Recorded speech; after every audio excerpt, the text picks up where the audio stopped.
ஒன்று சாமுவேல் அதிகாரம் 12. சாமுவேல் மக்களுக்கு அளித்த அறிவுரை.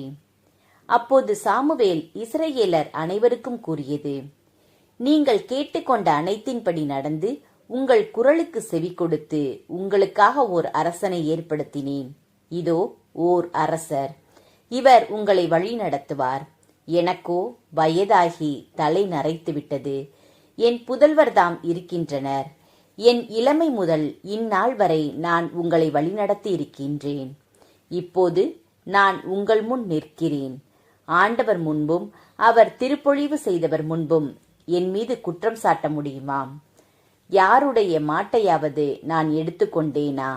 யாருடைய கழுதையையாவது நான் எடுத்துக்கொண்டேனா? யாரையாவது நான் ஏமாற்றினேனா?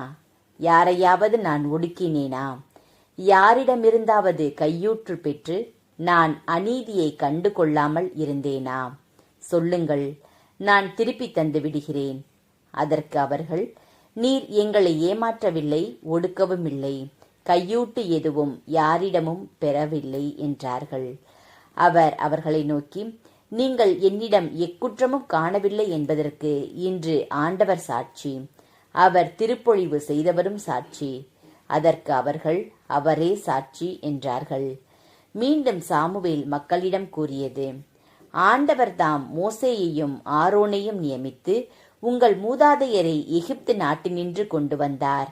ஆண்டவர் திருமுன் நில்லுங்கள். உங்களுக்காகவும் உங்கள் மூதாதையருக்காகவும் ஆண்டவர் செய்த அனைத்து மீட்பு செயல்களையும் முன்வைத்து அவர் முன்னிலையில் உங்களோடு வழக்காடுவேன்.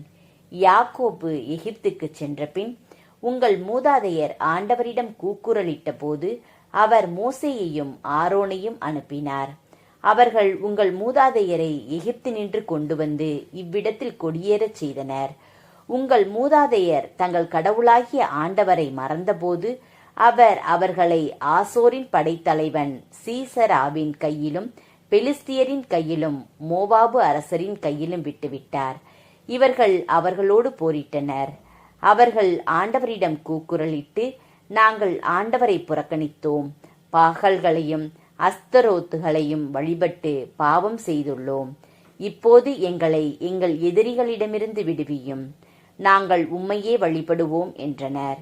ஆண்டவர் எருபாகால், பேதான், இப்தாகு, சாமுவேல் ஆகியோரை அனுப்பி சுற்றிலும் இருந்த உங்கள் எதிரிகளின் கையினின்று உங்களை விடுவித்தார். நீங்களும் அச்சமின்றி வாழ்ந்தீர்கள்.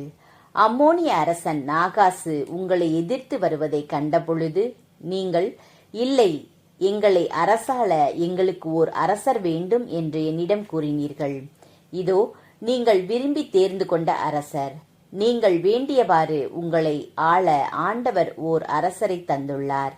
நீங்கள் ஆண்டவருக்கு அஞ்சி அவருக்கு பணிந்து அவர் குரலுக்கு செவி கொடுத்து ஆண்டவரின் கட்டளைக்கு எதிராக கலகம் விளைவிக்காமல் இருந்தால் நீங்களும் உங்களை ஆளும் அரசரும் உங்கள் கடவுளாகிய ஆண்டவரை பின்பற்றுபவராக இருப்பீர்கள். ஆனால் நீங்கள் ஆண்டவரின் குரலுக்கு செவி கொடுக்காமல் அவர்தம் கட்டளைக்கு எதிராக கலகம் விளைவித்ததால் ஆண்டவரின் கை உங்கள் மூதாதையருக்கு எதிராக இருந்தது போல உங்களுக்கு எதிராகவும் இருக்கும்.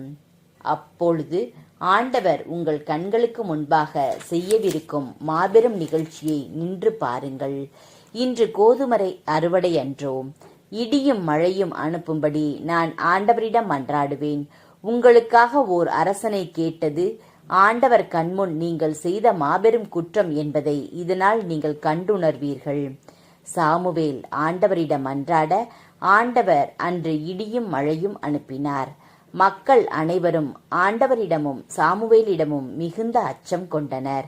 அனைத்து மக்களும் சாமுவேலை நோக்கி, நாங்கள் சாகா வண்ணம் உம் அடியார்க்காக உம் கடவுளாகிய ஆண்டவரிடம் மன்றாடும். ஏனெனில் நாங்கள் செய்த பாவங்கள் அனைத்தோடும் எங்களுக்காக ஓர் அரசனை கேட்ட இந்த குற்றமும் சேர்ந்து கொண்டது என்றனர். பின் சாமுவேல் மக்களிடம் கூறியது: அஞ்ச வேண்டாம். நீங்கள் இக்குற்றங்களை எல்லாம் செய்திருப்பினும் ஆண்டவரை பின்பற்றுவதிலிருந்து விலகாமல் அவரையே உங்கள் முழு மனதோடு வழிபடுங்கள். பயனற்ற, விடுவிக்க இயலாத சிலைகளை நாடி செல்ல வேண்டாம். அவை வீணே. தம் மாபெரும் பெயரின் பொருட்டு ஆண்டவர் தம் மக்களை புறக்கணிக்க மாட்டார். ஏனெனில் உங்களை தம் மக்களாக்க அவரே திருவுளம் கொண்டார். என்னை பொறுத்தமட்டில் உங்களுக்காக மன்றாடுவதை நிறுத்துவதானால் ஆண்டவருக்கு எதிராக புரியும் குற்றம் என்னை விட்டு விலகி இருக்கட்டும். நான் உங்களுக்கு நல்ல நேரிய வழிகளை கற்றுக் கொடுப்பேன். ஆண்டவருக்கு மட்டும் அஞ்சி நடந்து உங்கள் முழு மனதோடு உண்மையாகவே அவருக்கு ஊழியம் செய்யுங்கள்.